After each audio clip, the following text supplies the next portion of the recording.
This morning's opinion is from New York Times columnist and Black News Channel host Charles Blow.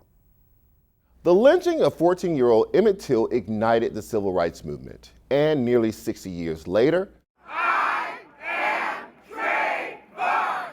The killing of 17-year-old Trayvon Martin ignited the Black Lives Matter movement. It was the killing of Emmett Till that Rosa Parks says that she was thinking about when she refused to give up her seat on that bus. It was the killing of Trayvon Martin that set off waves of protests that grew for a decade and culminated in the massive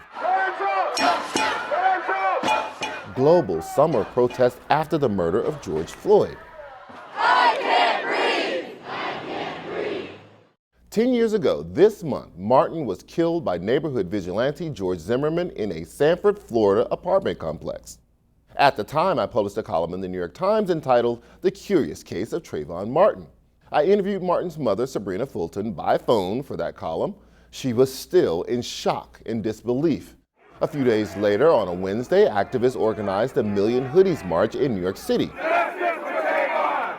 Justice for Trayvon! That Friday, President Barack Obama famously said, "If I had a son, he'd look like Trayvon."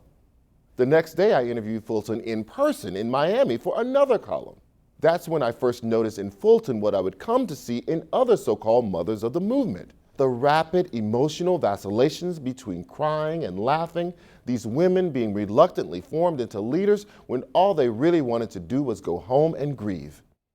As Tamir Rice's mother told me when I first interviewed her, "I'm tired and I'm overwhelmed and I just want to go to bed."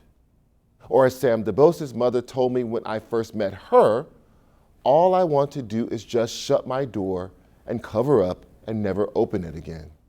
These were the women with tears on their cheeks but still in their spines, insisting that the world register the magnitude of what had been done.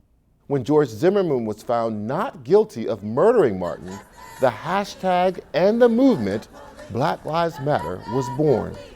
And it is all because of his mother. Her fortitude and determination made it possible. As in Till's case, Martin's killer was not convicted.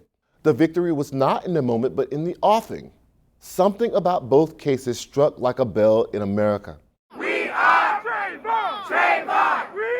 We are! Trayvon had not survived his encounter, but his legacy survived in rallying cries and whispers. The killing of Trayvon Martin cleaved this new era of civil rights into before and after. The death of the boy wearing the hoodie and carrying the candy changed the world.